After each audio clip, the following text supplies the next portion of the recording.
మెదక్ జిల్లా వెల్దుర్తి ఎంపీడీఓ కార్యాలయంలో జాతీయ జెండాకు తీవ్ర అవమానం జరిగింది. జాతీయ జెండాను భద్రంగా కాపాడాల్సిన అధికారులు నిర్లక్ష్యంగా డాబాపై పడేయడంతో తీవ్ర విమర్శలు వెల్లువెత్తున్నాయి. పదుల కొద్దీ జాతీయ జెండాలు కట్టి డాబాపై వేయడంతో అవి పూర్తిగా శిథిలావస్థలో ఉన్నాయి. అధికారులు జాతీయ జెండాను అవమానపరచడంపై తీవ్ర విమర్శలు ఎదురవుతున్నాయి. జాతీయ జెండాను అవమానించిన అధికారులపై ఉన్నతాధికారులు చర్యలు తీసుకోవాలని స్థానికులు కోరుతున్నారు.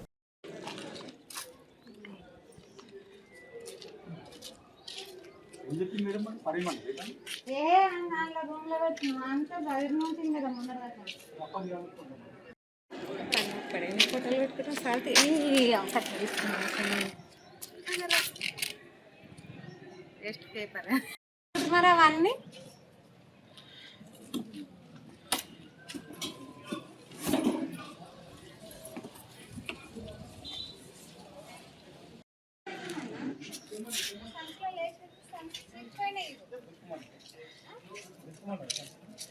వేసి పెట్టినండి మా సంచి తీసుకుని